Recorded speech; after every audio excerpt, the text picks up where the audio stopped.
Artist, आप बताओ कि आपको शौक किस किस चीज़ का है, किस चीज़ के शौकीन हो स्टैम्प पेपर के अलावा? स्टैम्प पेपर का तो बिल्कुल शौक नहीं है। शौक है म्यूजिक का। म्यूजिक लाइक लिसनिंग और you sing as well? Listening also, I sing also. I am not a trained singer, मैंने कोई ट्रेनिंग नहीं ली है, लेकिन मुझे मौका मिला था मेरे थिएटर करियर में, बिकॉज मैं गा सकता था थोड़ा बहुत, तो मुझे कुछ म्यूजिकल प्लेस करने का मौका मिला। Bigger stardom than scam? That it's a different feeling altogether. Like scam में सबसे अच्छी बात मुझे जो लगती है वो ये है कि जो चीज़ में पर्दे पे दिखती है, जो आप स्क्रीन पे देख रहे हैं, मुझे सड़क पे कोई नहीं पहचानता। बहुत इक्का दुक्का लोग ही होंगे जो ऐसा, और वो भी डाउट करते रहते हैं कि है या नहीं है। But do you aim for that kind of stardom? I am a very private kind of a person, जैसे मैंने बोला। तो मुझे इसीलिए सुकून है इस बात का कि एक आदमी पहचाने ठीक है, दो आदमी पहचाने ठीक है, लेकिन सड़क पे बाहर निकले 10 लोग आपको पकड़ लें तो मेरे लिए वो शायद मुश्किल हो जाएगा।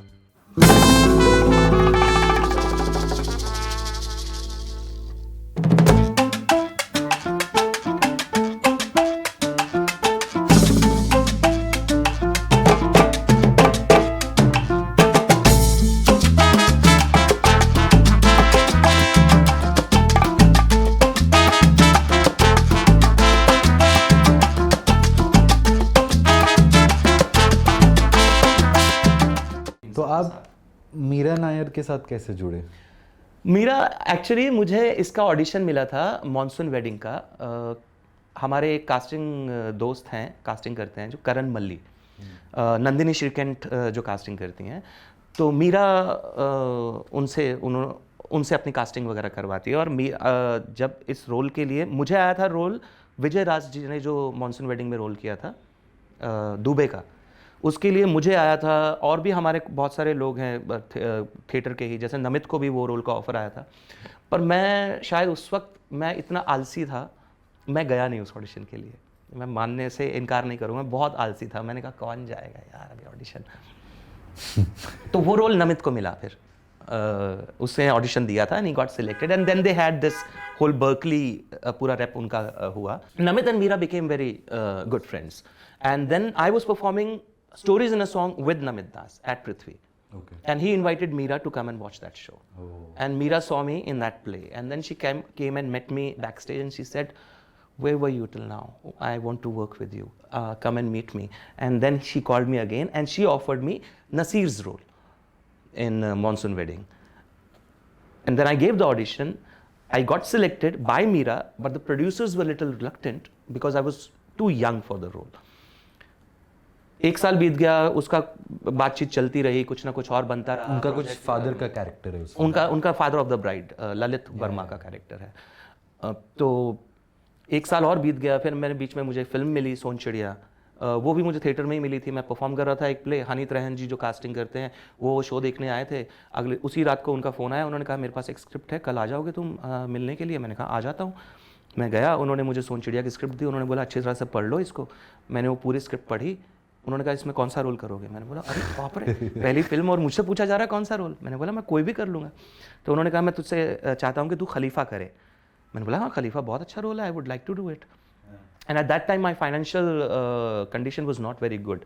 मैं अपने एक दोस्त के साथ उसमें रहता था, रूममेट बन के रहता था, और वो आधा रेंट देने के भी पैसे नहीं थे। तो मैं अपने भाई से मंगाता था पैसे, वो कैलिफोर्निया में रहता है। उन्होंने कहा कि चलो ठीक है मैं इसके तुझे 5 लाख रुपए दूंगा। तो मैंने बोला हाँ हाँ ठीक है, डन डन, मैं हूँ, इन हूँ मैं। मैंने कहा कम से कम मेरा रेंट निकलेगा यार आने वाला, और ऊपर से रोल अच्छा है। Film is being directed by Abhishek Chaubey and we had seen Ishqiya and Dedh Ishqiya and I was a huge fan and I said it can not get better than this whole thing. तो वो काफ़ी मज़ा आया वो शूट करके। वो शूट ख़त्म किया मैंने, and then Meera Nair called me again one day and she said we are doing this daily workshop. Now this is a workshop, so producers are agreed to try you as Lalit Verma because it's not a public show.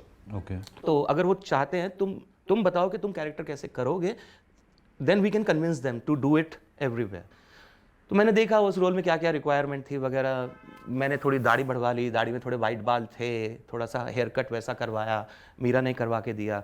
वैसे कपड़े हुए, character को पकड़ा, थोड़ा सा एक aged जो above 50 type का कैरेक्टर होगा वो, उसको पकड़ने की कोशिश की, and it went well. People really liked what I did. And then I got this Suitable Boy because she liked my performance in Monsoon Wedding. Then she offered me Pran Kapoor's character in The Suitable Boy, which is Ishan Khatter's elder brother, and I play Rasika Duggal's husband in that. तो वहाँ पे लोगों ने काम देखा तो पसंद किया. हंसल सर ने भी वहीं देखा जब उन्होंने डिसाइड किया कि मुझे वो स्कैम में काम देंगे. तो ऐसे ही रास्ते बनते चले गए. मैंने ज़्यादा ऑडिशंस नहीं दिए हैं, मैंने मोस्टली थिएटर किया है, और थिएटर में जिन्होंने आके मुझे देख लिया उन्होंने कहा कि आ जाओ, let's work together. So that way I feel blessed that theatre मेरी अपनी ऑडिशन खुद की एक रील बन गया था, तो वो मेरे लिए फ़ायदा हुआ. तो थोड़ा सा मेरे को इस दुनिया के बारे में जो डिफरेंसेस है Meera Nair production versus production like Scam, जहाँ पे कॉर्पोरेट भी इन्वॉल्व है and you know like everything is happening at so many levels. Corporate तो दोनों जगह इन्वॉल्व थे. If not Suitable Boy, I would say a previous production like that. पता नहीं, as an actor, as a person who's following Meera Nair, it just feels more poetic, this world, and more I mean. Yeah, it is full of very positive vibes and very good energy, and the flamboyance that Meera Nair is. She is like a force. She जैसे आंधी आती है ना, और आंधी अपने साथ सब कुछ साथ लेके चलती है, तो Meera Nair is that kind of a person. वो आपके साथ बहुत ही हंसती खेलती रहेगी, हंसते खेलते ही डायरेक्ट भी कर देगी. कभी कभी वो परेशान सी हो जाएंगी और आप उनकी परेशानी देख सकते हो उनकी आंखों में, तो आप बोलोगे आर यू नॉट लाइकिंग, या I am thinking this is not working, what about you do this way. Gagan, एक दिन वो मेरा आइडिया ले लेंगे, मैं बोलूँगा मीरा आई केम अपना आइडिया के मुझे लगता है कि मैं ऐसा करूँगा तो ऐसा करूँगा, या that's a very good idea, मैंने कर दिया. दूसरे दिन वो आएंगी, Gagan that idea is not working. हाँ, actually it's showing a different picture, so we will go back to our original idea. So इस तरह से वो काम करती हैं, and she is so giving, she is so and master of her art, in the sense like her keen eye will see everything, every small detail. छोटी से छोटी चीज़ अगर काम नहीं कर रही है तो वो क्यों काम नहीं कर रही है, और कुछ देर तक तो वो कोशिश करेंगे, फिर वो बोलेंगे okay, if it's not working like the way I want it to, then I'll just cut it. I'll not compromise on the quality just because वो प्यार में नहीं पड़ती हैं अपनी ही चीज़ के, वो उसको निकाल भी देंगी अगर वो चीज़ काम में नहीं आ रही है. So it's a very what you call एक level-headed person, at the same time एक उथल पुथल वाला पर्सन, जो दो लोग उनके अंदर रहते हैं वो उसमें बैलेंस करने की कोशिश करती हैं. No. It's fun to work with her. Yeah. As a budding actor, this is a dream honestly. तो obviously बातें सुनकर ही काफ़ी वो लगता है कि यार ये अलग ही दुनिया है. It's a big dream. And compared to Scam, see, because Meera also has this female energy which takes everybody like a family. वो छोटे से छोटे बंदे का नाम याद रखती है, चाहे वो कितना भी छोटा काम कर रहा हो. वो ऐसा माहौल तैयार कर देंगी कि जब प्रोजेक्ट ख़त्म होगा तो हम लोग सब ऐसे दहाड़े मार मार के रो रहे होंगे कि ये फैमिली टूट क्यों रही है. वो इस तरीके से सबको जोड़ के रखती हैं. Hansal sir on other hand is more काम, just focused on his things. In between he chats with you, but he chats on a very like what do you say, फिल्मों के बारे में बात करेंगे, या वो पर्सनल बात उतनी नहीं करते हैं जब तक वो शायद इंसान को जान नहीं जाते. अब वो शायद मुझसे ज़्यादा थोड़ी पर्सनल बातें भी करते हैं, लेकिन मोस्टली ही टॉक्स अबाउट उसका काम, वो वाली सीरीज़ देखी क्या, वो वाली फिल्म देखी क्या, यू मस्ट. जैसे मैं अभी न्यूयॉर्क गया था तो उन्होंने मुझे सीधा आके कहा, उन्होंने कहा कि please go and look for this theatre, I don't remember the name, but वहाँ तुम्हें $15 की टिकट मिलेगी and you can see all the old and new movies, some classics you will get to see. फिर मैं वहाँ गया, मैंने पता किया, it's called film forum. And film forum में मैंने एक फ़िल्म देखी जो अभी रिसेंटली पाकिस्तानी फिल्म जो रिलीज़ हुई है, beautiful film called Joyland. And it was an incredible experience. It was a small theater जहाँ पे कुछ 10 से 12 लोग बैठे हुए हैं, हम लोग पॉपकॉर्न लेके बैठे हैं, शांति में फिल्म देख रहे हैं. It's not that Indian film scenario जहाँ पे सीटियाँ बज रही हैं, लोग डांस कर रहे हैं. It's a very calm and serene kind of an experience. तो वो इस तरह के बातें ज़्यादा करते हैं, you know, काम से related, and but in a much way they both have a very similar working style. जिसे कहते हैं एक सुलझा हुआ काम, उनको पता है आराम से उसको संभाल लेंगे वो. They will not get hassled on the set. Scam में दूसरे जो हमारे डायरेक्टर है Tushar sir is like a showman. He thinks big about everything. He is like कि इस शॉट को मैं ऐसे लूँगा, इस शॉट को मैं वैसे लूँगा, इसके अंदर थोड़ा सा ऐसा मुझे फील चाहिए. So he works in a very stylised. I think it's his background also that comes from more commercial films जो उन्होंने लिखी हैं, तो वो शायद उनकी उस तरफ से वो आते हैं, तो उनका वो काफ़ी शोमैनशिप वाला डायरेक्शन है. वो सीन को बहुत ही ग्रैंड करके दिखाएंगे, वो आपको एक्सप्लेन भी जब करेंगे तो वो उसके इमोशंस को एकदम ग्रैंड रूप में दिखाएंगे.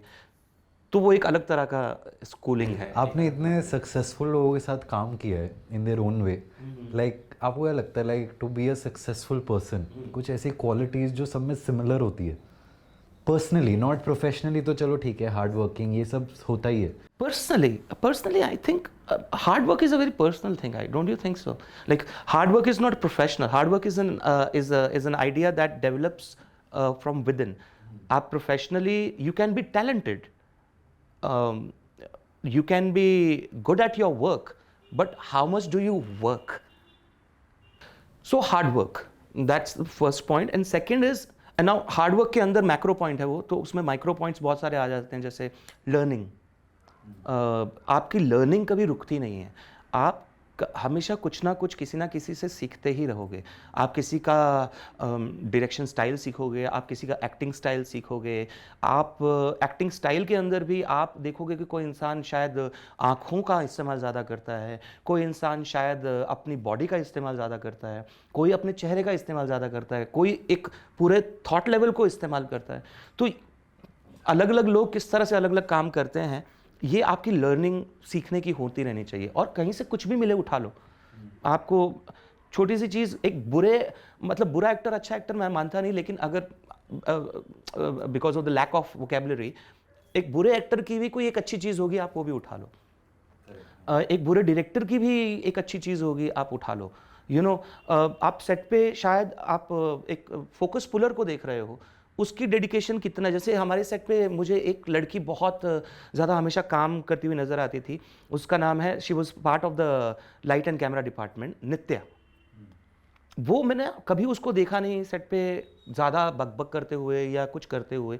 वो चुपचाप हर चीज़ चेक करती रहती. मैं उसको हमेशा देखता रहता था. मैंने कहा यार, ये कितनी डेडिकेटेडली अपना काम करती जा रही है और कोई फस नहीं होता है. मैंने कभी उसको किसी के साथ झगड़ा करते नहीं देखा, कोई बहस करते नहीं देखा. अगर किसी ने उसको डांट दिया है तो सॉरी बोल के निकल जाएगी, अपना काम कर देगी. So I really admired her style of working. So I learn something like that. ऐसे आप हर दिन आप कितने लोगों से मिलते हो. आप सड़क पे चल रहे होते हो, आप ऑटो में बैठे हो, वो ऑटो वाले ने कितनी अच्छी तरीके से वो ऑटो चलाया, क्या सिग्नल फॉलो किए, किसी से झगड़ा नहीं किया, कितना हॉर्न वो कम मार रहा है. ये आपको एक कैरेक्टर देके चला जाता है. वो आपको एक अच्छी चीज़ सिखा देता है कि आप अपना काम ऐसे भी कर सकते हो. तो ये लर्निंग कभी आपकी बंद नहीं होती.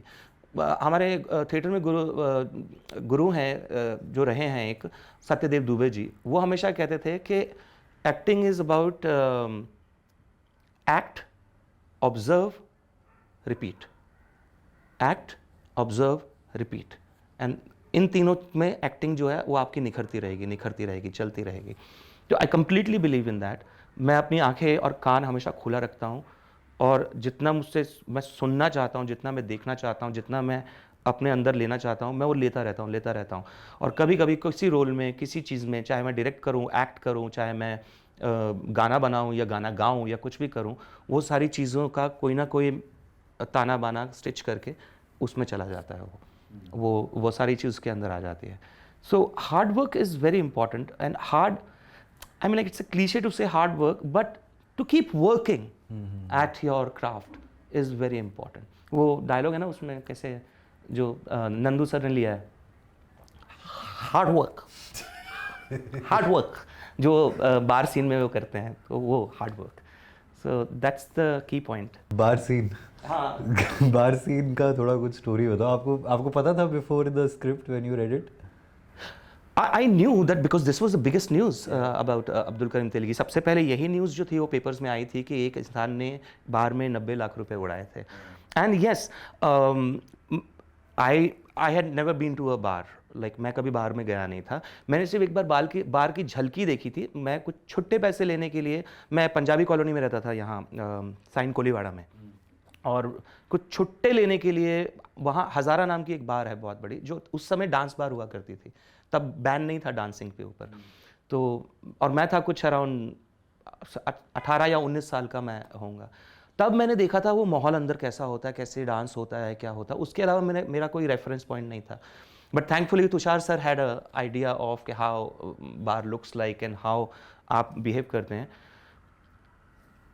और अच्छी बात ये थी कि जब हमने सीन शूट किया था तो हमने क्रोनोलॉजिकली किया था, यानी कि सबसे पहले मेरा वही शूट हुआ था जहाँ पे मुझे बार के बारे में कोई नॉलेज नहीं है। तो वो एंट्री में वो नेचुरल रिएक्शन ही थे कि मुझे पता नहीं कि हाउ टू बी हियर। अच्छा, इवन अब्दुल तेलगी को भी नॉलेज नहीं थी उस समय नहीं थी, वो कहानी में ऐसे ही दिखाया गया है, क्योंकि उसका दोस्त है, वो उसको बार में लेके जाता है, and he is like I don't go to these kind of places man. तो because we have not shown that Abdul Karim Telgi doesn't drink, he doesn't smoke in the series, if you have noticed. वो पीता नहीं है, वो सब cigarette नहीं पीता है। तो वो बार में किस लिए जा रहा है? तो बार में सिर्फ कौशल के लिए जाता है।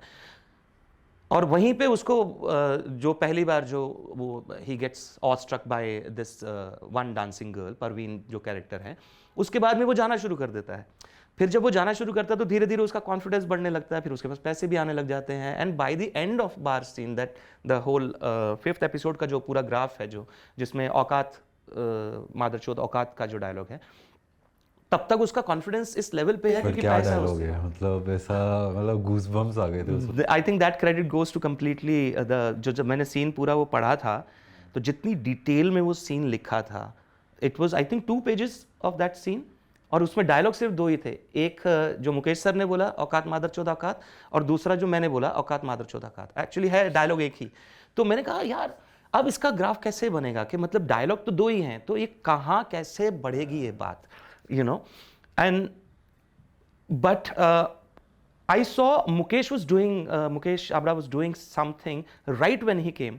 What he used to do was वो ऐसे मेरे सामने से चल के जाते हैं और मुझे एकदम ऐसा करके कुछ एक लुक देते हैं। तो मैंने बोला क्या हुआ, क्या कर रहे हो? जब अब शूट नहीं चल रहा है, सीन नहीं चल रहा है, मैंने कहा क्या कर रहे हो आप? मैंने कहा तुझे मैं प्रिपेयर कर रहा हूँ, मैं लुक दे रहा हूँ तुझे, ताकि तुझे गुस्सा आए बाद में। मैंने बोला अच्छा ओके, मैं लेता हूँ, ये लेता हूँ। वो जब भी आते थे ऐसा करके घूर के फिर चले जाएंगे। And this is happening of camera. Then on camera, he took another little turn. Suddenly, the way he said "Aukat Madarchod Aukat," I really got angry. And I thought, "Ke, what if I don't leave the scene?" And there was a written material that जो शशांक केतकर जो character कर रहे हैं जेके का, वो आके मुझे लेके जाते हैं। लेकिन वो लेके जाने में भी मैंने बोला मुझे नहीं जाना यहाँ से यार, ये मेरी इज्जत का सवाल है। And that is the anger and that pride that I try to carry throughout and try to like give it back with that औकात मादरचोद औकात। और अगर तुषार सर कहते या हंसल सर कहते कि ये ऐसा नहीं वर्क कर रहा, किसी और तरीके से होगा, तो शायद वो किसी और तरीके से होता है। But thankfully they liked what I did and it is now memes बन रहे हैं इस लाइन के, तो अच्छी बात है। बड़ा वो फील आई ये रोल करते करते, पता नहीं ये शायद मेरा पर्सनल है, इज जस्ट कि मेरे को अपना जो एक आइडियल रोल लगता है, इट इज़ समथिंग, पता नहीं क्या psychology, is just person who is from nothing who grows to something like this, और एक ईगो एरोगेंस डेवलप करता है and probably guts caught up in his own way. एंड बहुत सारी बड़ी बड़ी ब्रेकिंग बैड रही है ऐसी सीरीज जहाँ पे the psychology has been very similar, and this for some reason it is bad but it attracts the public. But it's not essentially bad or good. I think it's essentially an underdog story, what you are saying. Underdog story it could be of a sports person also.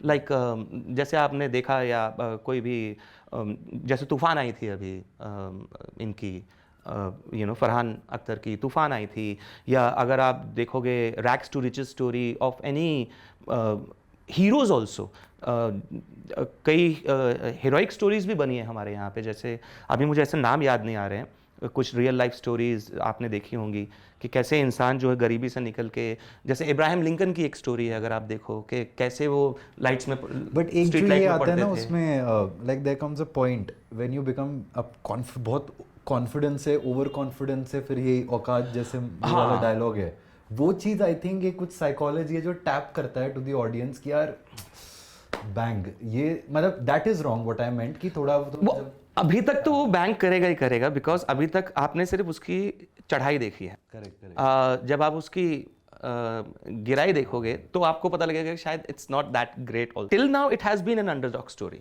And underdog story I think personally cinema के लोग बचपन से देखते आ रहे हैं।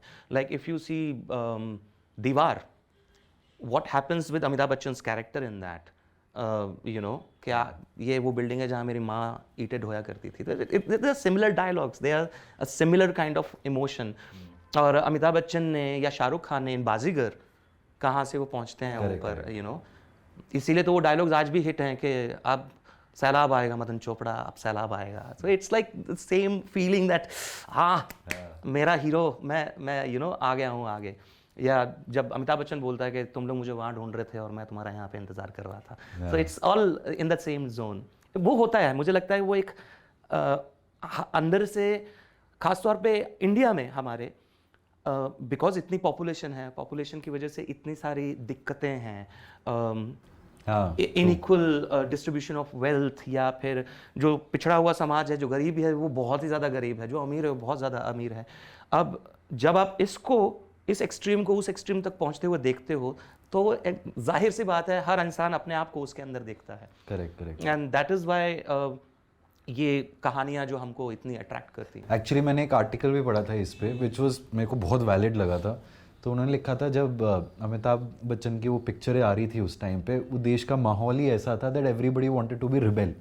तो ऐसी movies चलने लगी and suddenly when Shahrukh Khan came with these romantic movies, तो तब ना ये रिलेशनशिप वगैरह और नॉर्मलाइज होने लग गया एंड एवरीबडी, ये थोड़ा अफेयर्स वगैरह became normal. So it just give this एक एस्केप रूट मिल गया सबको।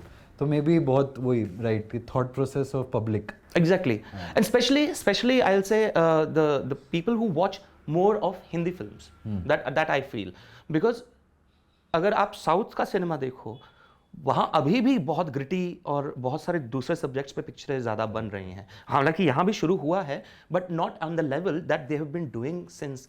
एंड इसीलिए see there is this new trend that I feel many South Indian films का रीमेक जो है हम लोग यहाँ बना रहे हैं ताकि वो लार्जर ऑडियंस तक पहुँच सके, that these are also the subjects that we have not touched till now. We need to make films on that because those kind of realities are still existing in our country, in some parts of our country. So which I think is good. The more what you call जैसे globalization होता है, the more pan India we become, it's like beneficial for the industry and the people are going to get good cinema. Right. So अच्छी है वो चीज़। And तो आपका अब आपने टीम वीम अपनी क्रिएट कर ली विद मैनेजर पूरा ऑनतुरा जैसे चल रहा है साथ में? नहीं ऐसा कुछ नहीं। मैं अभी भी रिक्शा में आता हूँ और रिक्शा में ही जाता हूँ, और मैंने तो अभी तक गाड़ी भी नहीं खरीदी और पता नहीं कब खरीदूँगा। उतने पैसे भी नहीं एक्चुअली मेरे पास अभी जितने हैं वो खर्च होते जा रहे हैं। तो yes I have managers, one manager, not managers, managers नहीं रखे हैं। ये श्रद्धा कुमार इज़ जो सीडो कंपनी चलाती हैं वो मुझे मैनेज करती हैं, और अभी मेरा उनके साथ रिलेशनशिप अभी शुरू ही हुआ है। मतलब 1 महीने पहले ही मैंने ये कॉन्ट्रैक्ट साइन किया है, and we are still have to experience के कैसा ये रिलेशनशिप जाता है, कहाँ तक जाता है। बाकी ना तो मेरे पास कोई स्पॉट बॉय है। I find it very difficult also because मुझे बचपन से अपना काम करने का शौक़ है। मैं अपना खाना खुद बनाता हूँ, अपने बर्तन खुद साफ़ करता हूँ, मैं घर की सफाई भी करता रहा हूँ। अभी थोड़े दिन पहले ही मैंने एक हेल्प रखी है क्योंकि मेरे पास टाइम नहीं बच रहा है कि मैं खुद कर सकूँ। नहीं तो या तो मैं फ़ोन देखूँ या फिर मैं खाना बनाने में लगा रहा हूँ। और शूटिंग के दौरान मैं और मेरी पार्टनर दोनों ही बहुत बिजी थे, तो इसलिए हमको खाना बनाना की ज़रूरत थी। तो she is a very good help. इसलिए मुझे बॉय का कॉन्सेप्ट मेरे दिमाग में अभी हल्क से नीचे उतरना बाकी है कि मैं एक आदमी रखूं जो मेरा फ़ोन पकड़ के रहे, वो मेरे लिए जूस लेके आए या वो मेरे लिए ये करे। हालांकि मेरे बहुत सारे थिएटर के और जो फिल्मों में भी काम करते हैं दोस्त ये बताते हैं कि सी ये बुरी चीज़ नहीं है, तेरे भरोसे किसी और का घर भी चल रहा है, तो उसको काम चाहिए तो उसको काम दे रहा है, as long as you are not demeaning to that person, condescending towards that person. अगर तू अपना रिलेशनशिप अच्छा बना के रखता है, अगर तू इंसानियत का फ़र्ज़ अगर तुम अदा कर रहे हो तो कोई प्रॉब्लम नहीं है कि तुम उसको अपना फ़ोन दे दो, कोई प्रॉब्लम नहीं। वो तुम्हारे लिए सैलेड बना के ले आएगा, वो तुम्हारा टिफिन ले लेगा, वो तुम्हारा बैग शायद कैरी कर लेगा, शायद वो तुम्हारी स्क्रिप्ट्स जाके ऑफिस से लेके आ जाएगा बिकॉज तुम शायद किसी और मीटिंग में हो। So it's like having a personal assistant. हालांकि हमारी इंडस्ट्री ने उसको बॉय का नाम दे दिया, which I don't like the word boy. So I am considering it, depending on मुझे क्या काम मिलता है। पहले काम मिले तो फिर असिस्टेंट बट रखने का ऐसे फायदा बहुत लोग है। आ रहे होंगे ना टू गिव यू कि क्या करना चाहिए, अब क्या करना चाहिए, अब तो ये हो गया, वो हो गया। सजेशन सब जगह से आ रहे हैं। कहते हैं ना वो घर में शादी होती है तो सारे अपना अपना हिस्सा बांटते ही हैं कि नहीं नहीं एक काम करो 400 लोगों का करो, नहीं नहीं नहीं 10 कंबल लेके आओ, नहीं इतने चलेंगे यार, इतने काफ़ी हैं। सबके अपने अपने सजेशंस हैं, तो सब लोग दे रहे हैं। अब एंड दे मीन वेल, ऐसा नहीं है कि कोई गलत कोई सजेशन दे रहा है। बट मैंने बहुत पहले एक चीज़ पढ़ी थी और मैं वो मानता हूँ, सुनो सबकी, करो अपनी। तो मैं वो बचपन से मैं फॉलो करता आया हूँ, जब से मैंने वो चीज़ पढ़ी थी। तो मैं टाइम लेता हूँ, मुझे टाइम लगता है समझने में। मैं एकदम से कभी हड़बड़ी में डिसीजन नहीं लेता हूँ। अगर डिसीजन हड़बड़ी में लेना होता तो शायद मैं 25 साल की उम्र में लीड कर रहा होता। मैं अभी 42 का हूँ, मैं इतने उम्र के बाद मैंने लीड किया है आके। So everything takes time, all in time. तो ये पूरा इंस्टाग्राम, पूरा ये पैपराजी कल्चर, इन सब पे क्या है? अब तो आप पे थोड़ा प्रेशर भी आ रहा होगा, ये सब ग्रो मेंटेन करो। आप परेशान लग रहे हो काफी। बहुत बहुत बहुत बहुत परेशान हूँ। ये नहीं कहूँगा कि मुझे अच्छा नहीं लग रहा है ये, लेकिन to maintain it, it's like ऐसा लग रहा है जैसे आप एक घर मेंटेन करते हो, आप गाड़ी मेंटेन करते हो, या आप अपना एक लाइफस्टाइल मेंटेन करते हो। अब ये एक और नई चीज़ है जो मुझे मेंटेन करनी है, यू नो। जैसे, और मुझसे होता नहीं है कि मुझे ये पता नहीं है कि मैं अपने फैंस को, या जब वो मुझे मैसेज करते हैं तो मैं उनको क्या कट एंड पेस्ट करके thank you thank you thank you thank you thank you ऐसे करके बोल दूं, या मैं उनको पर्सनली मैसेज करूं कि। तो फिर मैंने अपने ऐसे 3 ऐसे वो पैटर्न बना लिए हैं कि अगर कोई मुझे थोड़ा डिटेल में मैसेज कर रहा है कि आपकी परफॉर्मेंस का नुआंस अच्छा लगा, आपकी परफॉर्मेंस का ये अच्छा लगा, वो तो मैं थोड़ा बड़ा लाइन उसको लिख देता हूँ कि बहुत बहुत शुक्रिया आपका, काइंड वर्ड्स का, आपने इतने अच्छे तरीके से देखा, बहुत बहुत शुक्रिया, आगे भी देखते रहिए इस तरह से। अगर कोई सिर्फ इतना बोलता है ऑसम वर्क सर, तो मैं सीधा बोलता थैंक यू, बस उतना ही। तो जितना वो इन्वेस्ट कर रहा है सामने वाला, मैं उतना इन्वेस्ट उसमें कर देता हूँ। हालांकि मेरी रोज़ की शामें जो हैं, क्योंकि मैंने एक पैटर्न देखा है, लोग पूरा दिन तो शायद अपने अपने कामों में बिजी रहते होंगे, तो शाम के 4 बजे के करीब बाढ़ आती है। अच्छा। मैसेजेस की और रील्स की और यू नो पर्सनल मैसेजेस की। और कई बार तो लोग कुछ लिखते भी नहीं हैं, कई बार कुछ लोग तो सिर्फ इतना लिखते हैं, हाय सर। और जब मैं हाय बोल देता हूँ आगे से, तो आगे कुछ बोलते ही नहीं है वो। तो मैं बोलता हूँ यार बस ये हाय लेने के लिए फ़ोन किया। और कई लोग ऐसे होते हैं जो अगर उनको रिप्लाई कर दिया तो आगे कॉन्वर्जेशन को मतलब इतना लंबा ले जाते हैं कि फिर लगता है कि यार मैं अब तुझसे पूरी बैठ के बातें तो नहीं कर सकता, यहाँ पे बाकी लोग भी हैं। तो हाय सर, आपका काम देखा, अच्छा लगा, thank you for replying sir, मैं आपसे मिलना चाहता हूँ। मैंने कहा मिलना तो पॉसिबल नहीं है सर, मेरे पापा अभी आपको लव भेज रहे हैं। मैंने कहा थैंक यू, अपने पापा को भी लव बोल दो फिर। तो इस तरह की सारी चीज़ें हैं। अभी मैं नेविगेट ही कर रहा हूँ, मुझे आती नहीं है ये सब करनी। कई लोग मेरी स्टोरीज़ मुझे भेज देते हैं कि आप प्लीज़ मेंशन कीजिए, प्लीज़ मेंशन कीजिए। एक बार तो एक लड़के ने मुझे इतना ज़्यादा मैसेज कर दिए, तो मैंने उसको बोला भाई ये ले, मैं कर रहा हूँ तेरी स्टोरी शेयर, तू मेरी जान मत खा। तो मैंने कर दी उसकी स्टोरी शेयर। और पैप्स? हाँ, पैप्स नहीं, इतना नहीं है अभी। वो तो सोनी ने जो हमारे अपलॉज ने जो इंटरव्यू मेरे पहले से प्लान किए हुए थे, they are managing it quite good. They tell me in advance के कहाँ जाके किससे बात करनी है, और वो लोग इस बात को देखते भी हैं कि कोई ऐसा कोई सवाल ना करे या ऐसी कोई बात ना करे जिससे वो इंटरव्यू थोड़ी खटास में लगे या कुछ अजीब सी लगे। तो they are quite good at their job, so I follow their lead. आजकल एक्टर्स खुद कॉल भी कर रहे हैं ना लोगों को, लाइक कि जो डिजिटल वाले होते हैं, to follow and come around with them and ये सब, वो सब में नहीं आप अभी? That is PR। अब मुझे अभी पता लगा है ये, देखो अब मैं क्या नॉलेजेबल तरीके से बता रहा हूँ। मुझे ये समझ में आया कि that is a PR agency that does it differently for you, separately. वो भी अगर आप अपनी एक इमेज बनाना चाहते हो, आप किस तरह की इमेज आप बनाना चाहते हो, उस हिसाब से वो आपके साथ प्लानिंग करते हैं। जैसे मुझे ये पता लगा कि कई बार अभी आजकल, पता नहीं कितना सही या गलत मैं बोल रहा हूँ, मुझे ये पता लगी है कि जो एयरपोर्ट पे जब लोग उतरते हैं, ये स्टार्स या जो भी सेलिब्रिटीज आते हैं, तो ये लोग जो कैमरा लेके आप भी हो स्टार वैसे, ये जो नहीं हम लोग जो मतलब मेरे एयरपोर्ट पे उतरने पे कोई नहीं आया कैमरा लेके, तो मुझे ये पता है। लेकिन मैं हर दिन ये वीडियोस देखता रहता हूँ कि ये लोग एयरपोर्ट पे उतर रहे हैं और कैमरा वाले हैं वहाँ पे कि आज ये स्पॉट हुए वहाँ पे, आज सो एंड सो स्पॉट हुए, आज ये स्पॉट हुई। तो ये सारा एक्चुअली पीआर का ही चक्कर है। तो वो पीआर एजेंसी ही किसी अखबार वाले से या किसी इंस्टाग्राम वाले से या किसी एक ऐसे चैनल से कांटेक्ट करके बताते हैं कि हाँ भाई ये जो स्टार है ये इतने बजे इस एयरपोर्ट पे उतरने वाला है, तो आ जाइए प्लीज़ क्लिक सम पिक्चर्स, बताना पड़ता है। तो आई थिंक ये इमेज बिल्डिंग का एक जो नया ट्रेंड है कि किस रूप में आपकी पोजीशनिंग की जाती है इंडस्ट्री में, वो काफ़ी प्लान्ड चीज़ें हैं। ये मुझे अभी अभी समझ में आ रहा है।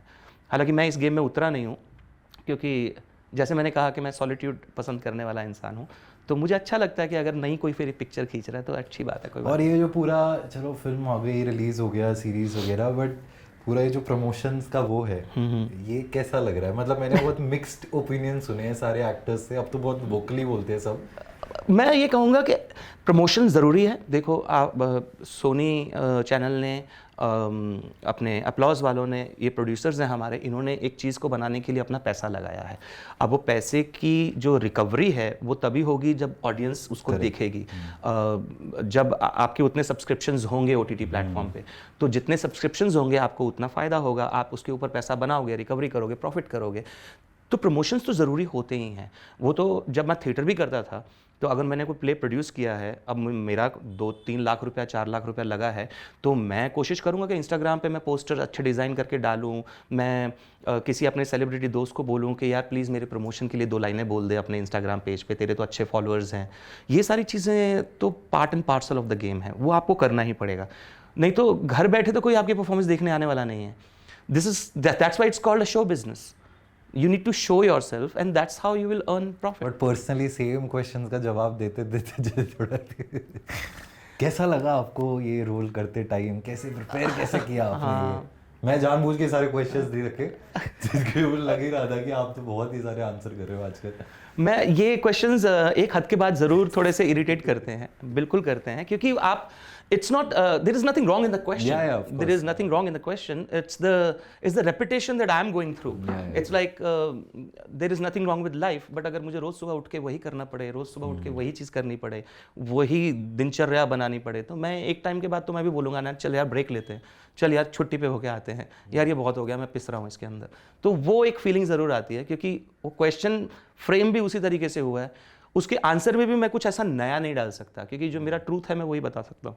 So it does get repetitive and irritating sometimes, but जैसे मैंने कहा कि कुछ चीज़ों लाइफ में कुछ पाने के लिए कुछ खोना तो पड़ता ही है, तो शायद थोड़ा सा सुकून खो के ये जो नया स्टारडम या जो भी आप कह लो पॉपुलैरिटी जो मिली है, उसके लिए थोड़ा बहुत तो सुकून खोना पड़ेगा, और किसी भी चीज़ के लिए खोना ही पड़ेगा।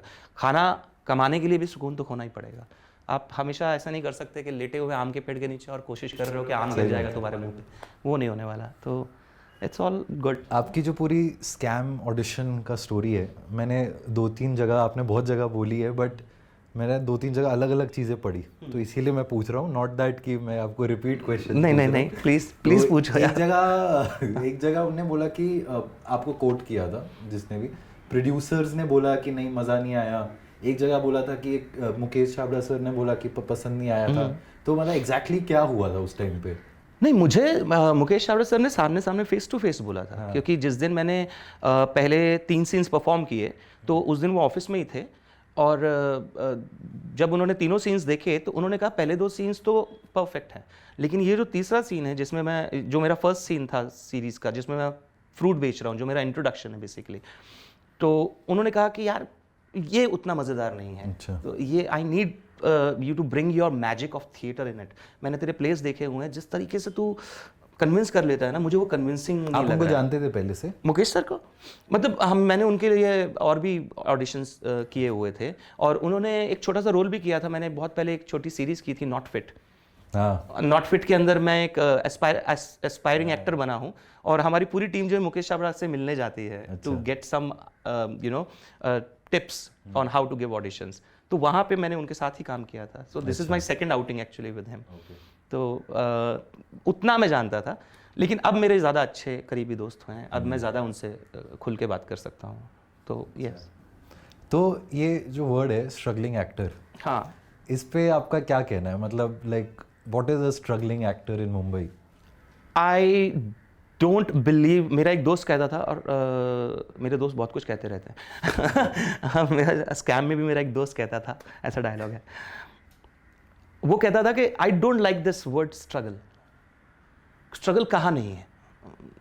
एंड कुछ सालों बाद, पहले मेरी उससे बहस होती थी, मैं बोलूँ कि यार स्ट्रगल तो आप कर ही रहे हो ना, आप अपना घर बार छोड़ के आए हो, आप यहाँ बैठे हुए हो, आपके पास खाने को पैसे नहीं हैं, आपके पास जाने आने के पैसे नहीं हैं, और आप किसी एक बड़े सपने का पीछा करते हुए यहाँ तक पहुँचे हो, तो स्ट्रगल तो है। तो बोलता नहीं यार, लेकिन ये तुमने खुद चूज़ किया है ना, ये तुम्हारी चॉइस है ना। तुम अगर ये ना करके अगर तुम किसी नौकरी की तलाश में जाते तो भी स्ट्रगल करते, अगर तुम वड़ा पाव बेचने के लिए एक ठेला डालने वाले हो तो भी स्ट्रगल करोगे, अगर तुम्हें आज ऑटो चलाना है या टैक्सी चलानी है तो टैक्सी कहाँ से खरीदोगे, कितना पैसा एक एक करके जमा करोगे, और एक बड़ी रकम जमा करके आप फिर टैक्सी कभी EMI पे लोगे, कभी किसी चीज़ पे लोगे। तो struggle, life is struggle. So there is no one word like struggling actor. There is no this term called, you are an actor, like a doctor, like an engineer, like any other profession, and every profession has their own struggles, you know, its own struggle. So struggling actor sounds like थोड़ा सा ऐसा या तो self पिटी लगता है कभी कभी मुझे, और या फिर थोड़ा सा दूसरों की तरफ से डिमीनिंग लगता है। So you are an aspirant actor, that sounds much joyful to me. I'm an aspirant actor. मेरी अभी aspiration पूरी नहीं हुई है, but I'm aspiring for it. So that's the better word. So was something like scam an aspiration, or you think you had already done what you wanted before that? No, it was an aspiration obviously. मैंने कभी भी real life character के ऊपर कोई base इंसान पे कोई character किया नहीं था, मैंने कभी लीड भी नहीं किया था किसी चीज़ में, मैंने हमेशा सपोर्टिंग रोल ही निभाए हैं। जब भी इवन थिएटर में भी मैंने सपोर्टिंग रोल ही निभाए हैं। This was my first lead role where the story is revolving around me and I have the maximum number of scenes to shoot, so it was a big responsibility and yeah it was aspiration. जैसे अभी मेरा aspiration होगा that I would want to play something completely different, मतलब या तो मैं कोई ऐसा रोल करूं जो किसी और इंसानी नुआंस को मेरे अंदर लाने में मदद करे, something that I while playing that character I need to understand something more about myself, about human nature, that gives me something and it's not an empty experience, you know, कि आप कोई रोल मिला, आपने dialogue याद किया, आपने perform कर दिया, वो ना करके कुछ ऐसा चीज़ जो मुझे मेरी बॉडी चेंज करने पे या मेरे दिमाग की सोच को बदलने में या कुछ एक नया आइडिया लाने में मुझे मदद करे, दैट काइंड ऑफ, जिसमें आपको ज़्यादा खाना ना खाना पड़े, जिसमें मुझे ज़्यादा खाना ना खाना पड़े, that is the most important thing. But आपका आइडियल रोल क्या है? मतलब एक होता है ना हर किसी का कि यार ऐसा ये करना है मेरे को। नहीं, मुझे जो कैरेक्टर मिलता है मुझे उसमें ढूंढने में मज़ा आता है, और हर कैरेक्टर में कुछ ना कुछ है। ऐसा तो दुनिया में कोई कैरेक्टर ही नहीं होगा जिसकी अपनी इंटरेस्टिंग स्टोरी नहीं होगी। सो हर स्टोरी में अगर आप ढूंढने जाओगे तो आपको बहुत सारी चीज़ें मिलेंगी जो आप ट्राई कर सकते हो। सो एनी एक्टर जिसको आप बहुत ज़्यादा लुकअप टू करते हो? बहुत सारे हैं, बट पिछले कुछ टाइम से I have been very very fascinated by Al Pacino. मैंने उनका रिसेंट काम भी देखा है, और मैंने उनकी कुछ ऐसी फिल्में देखी जो मैंने पहले कभी नहीं देखी थी। मुझे हमेशा पता था कि एल पचिनो बहुत अच्छे एक्टर हैं, लेकिन मैंने उनकी बहुत सारी फिल्में नहीं देखी थी। लेकिन बीच में मैंने एक दिन देखी जो उनकी कुछ बहुत अर्ली डेज़ की फिल्म थी, डॉग डे आफ्टरनून। उसमें जब मैंने उनको काम करते हुए देखा तो मैं हैरान रह गया। मैंने कहा कि अगर ऐसा रोल मुझे मिलेगा तो मैं कैसे करूँगा। यू नो, ये क्वेश्चन आपके दिमाग में एज एन एक्टर हमेशा आता रहता है कि जब भी आप किसी अच्छी परफॉर्मेंस को देखते हो तो आपको लगता है क्या मैं कर पाऊँगा क्या अगर मुझे ऐसा करना हुआ तो। फिर मैंने उनकी गॉडफादर का सेकंड पार्ट भी देखा। फिर मैंने अभी उनकी बीच में एक नई फिल्म आई थी which was very similar to the film Michael Keaton की जो फिल्म आई थी जिसमें वो थिएटर एक्टर हैं। एल पचिनो खुद थिएटर नहीं, इसमें थिएटर एक्टर ही हैं एल पचिनो, लेकिन it's a similar story to that Michael Keaton movie जो कि Edward Norton and Michael Keaton के साथ जो फिल्म आई थी जिसको ऑस्कर्स मिले थे, bird man. Birdman. So this is quite a Birdman kind of a story. An aging theatre actor who is losing. एक प्ले के अंदर वो दूसरे प्ले की बात करने लग जाता है, डायलॉग बोलते बोलते वो कहीं और चला जाता है, और वहाँ जाते जाते फिर वो स्टेज से सीधा म्यूजिक पिट में गिर जाता है। और जब उसको हॉस्पिटल लेके जाया जाता है तो नर्स उसको बोलती है कि आप लेटे रहिए लेटे रहिए लेटे रहिए। तो वो बोलता आह, ऐसा कुछ आवाज़ करता है, और फिर वो नर्स से पूछता कैसा था ये, तो वो कहती क्या, तो वो कहता कि नहीं, ये जो मैंने आह की एक्टिंग की तुम्हें रियल लगी क्या। So he is lost so much into acting and the way he performed, and there is a very beautiful monologue in between where the camera just goes from his face, goes close to his face, then follows his legs, कि legs की क्या movement हो रही है, hand की क्या gestures हो रहे हैं, and how much that man is lost in that speech. It is so, it's amazing to watch that. तो मैं ऐसी उनकी कुछ चीज़ें देखता जा रहा हूँ आजकल। और जैसे एक सीन मुझे याद आता है गॉडफादर में भी, I can't get over that scene, जिसमें मैरिलिन ब्रेंडो के जो कैरेक्टर हैं वो he is becoming very old, और वो एक चीज़ पूछता है कि तुमने ये काम कर दिया क्या, उससे बात कर ली क्या, और वो स्टार्टिंग ऑफ द सीन बोल देते हैं कि हाँ मैंने वो बात कर ली है। फिर वो बोलता है लाइफ के बारे में, बच्चों के बारे में, और 5 सेकंड बाद वापस से पूछता है तुमने वो काम कर दिया क्या, and then he realises that my father is losing his memory, and the way he is looking at his father continuously, and I was bewitched by that look, that what is going on in his mind, you can see through his eyes. So I think recent मेरा जो fascination है वो ये रहा है। उससे पहले I have been fascinated by obviously our own Indian actors, like I've been a huge fan of Mr. Amitabh Bachchan. Shah Rukh Khan is one of my favorite actors. Nasiruddin Shah is one of my favorite. Om Puri is one of the great actors. मैंने recently अर्ध सत्य दोबारा देखी। Shah Rukh Khan is a favorite actor or it's a like personal stardom feeling? Stardom की बात भी नहीं कर रहा हूँ मैं बात कर रहा हूँ कि the genre he selects, he's good at it. In the sense he makes me believe, I have to leave certain beliefs aside when I'm watching a film like say Pathan or Jawan. I have to, because I know it's a commercial setup. बात को एक अलग ढंग से कहा जा रहा है। It's not सारांश, it's not Albert Pinto को गुस्सा क्यों आता है, it's not स्पर्श, you know, it's not अर्ध सत्य, it's a different genre altogether. And the genre that he does, he's very good at it. And when he tried something like Chak De India and Swades, he did a good job. So I really like for the choices that he made, whenever he made good choices. And even his earlier work, like if you see, it was very, at that time it was a taboo subject for a main hero, like you have been, आप बन के आए हैं दीवाना, आप एक main hero play कर रहे हैं, to take the risk of playing characters like what he played in Dar and Anjam, all his characters, Bazigar for that matter, to go against your image and try something new. I think he is one of those actors who have taken bigger risks with his character portrayal. हाँ, bigger risk, आपका dialogue. हाँ, bigger risk. Life में आगे बढ़ना तो risk तो लेना पड़ेगा ना, डार्लिंग। तो मुझे लगता है कि उन्होंने काफ़ी रिस्क लिए हैं, and I really respect, and I mean, and he is king Khan, I mean, so but nonetheless बाकी बहुत सारे ऐसे एक्टर्स हैं आज की डेट में, नए एक्टर्स में से जो पिछले कुछ सालों में जिन्होंने काफ़ी, like Ranveer Singh is very very good actor, he is very good with his craft, Ranbir Kapoor is very good with his craft. Recently अगर आप देखो जयदीप अलावत, अभी मैंने ये फिल्म देखी इसकी जाने जा, and if you see Vijay Varma, and you know all these people are very good talented. So but मेरा फिक्सेशन इस वक्त अल पचिनो के साथ चल रहा है, तो मैं अभी वहाँ कंसंट्रेट कर रहा हूँ। बिग फैन अल पचिनो, डेफिनेटली। और कुछ मूवी सीरीज वगैरह किसकी in general what you watching, I am watching, जैसे मैंने बोला अभी मैं हम जब बाद में पीछे बात कर रहे थे तो मैंने बताया मैं जुबली देख रहा हूँ, मैं लास्ट के कुछ एपिसोड्स पे हूँ, मुझे बहुत पसंद आया। I really loved what Aparshakti has done in that. In fact everybody there is the direction wise also there is a very beautiful pace, that old world charm that he has maintained. All the actors are good, the direction is so good, the production value is so good. Then I watched Kohra. Kohra was a beautiful experience. एक ही मैंने रात में ख़त्म कर दिया था पूरा का पूरा. मैं मिक्स मैच करता रहता हूँ. मैंने बीच में मैं द विचर शुरू कर दूंगा, वो क्योंकि मुझे फैंटेसी वर्ल्ड बहुत पसंद है। फिर मैं मैं कोरा देखने लग जाऊंगा। फिर मैं कोई एक नई फिल्म आई एलिमेंटल करके, इट्स एन एनिमेटेड फिल्म, तो मैं एनिमेशन देखने लग जाता हूँ।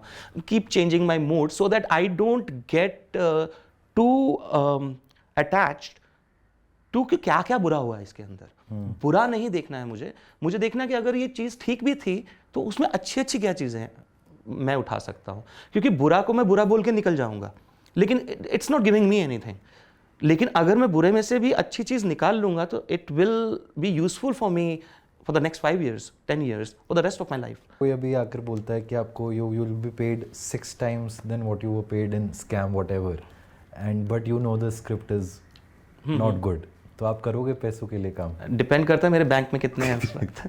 अगर रेंट भरना अगले महीने है और नहीं है उतने, तो और कोई काम नहीं आ रहा है, तो मजबूरी का नाम तो लेना ही नहीं, बट पड़ेगा। चलो अगर बैंक भी सब सॉर्टेड है, then I have choice, then I'll exercise my right of choice. 6 movies, you have projects का money in one, for example, if you get this.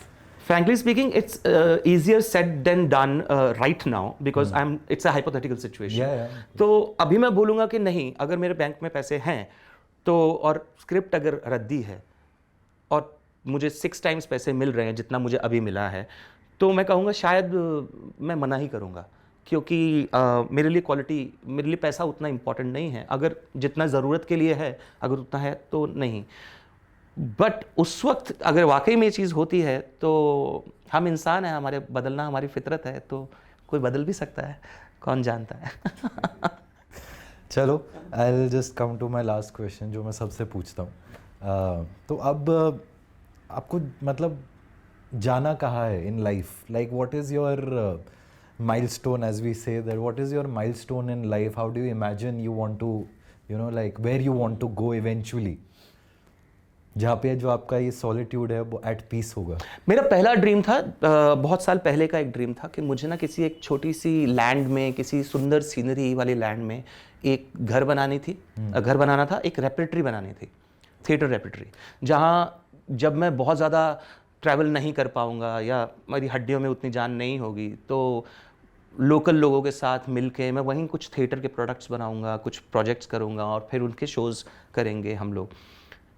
वो ड्रीम अभी भी है, but alongside, because now these things are happening in my life and Scam has come, now I also think that I need to work internationally with the international directors, international projects, कुछ amalgamations in between the east and west, जहाँ पे एक ऐसी story हो जो दोनों world's को साथ में लेके आए। जैसे आपने ईस्ट मीट्स वेस्ट ओमपुरी की देखी होगी, उस तरह के कोई प्रोजेक्ट्स, कोई जैसे इन्होंने किया अभी, अली फजल ने एक फिल्म की है वेस्ट की, जिसको क्या Abdullah meets Victoria, there was a project, something like that, something unique, something where I can experience more around me rather than just do वही नाच गाना और वही इंडियन स्टफ।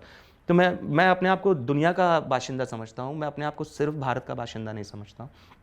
ऑल्दो मैं इंडिया से प्यार करता हूँ और करता रहूँगा, लेकिन ज़रूरी नहीं है कि मैं सिर्फ इंडिया में ही रहूँ। मैं जाना चाहूँगा बाहर, मैं दुनिया घूमना चाहूँगा, मैं इंटरनेशनल ऑडियंस के सामने परफॉर्म करना चाहूँगा, both in theatre and as well as in media.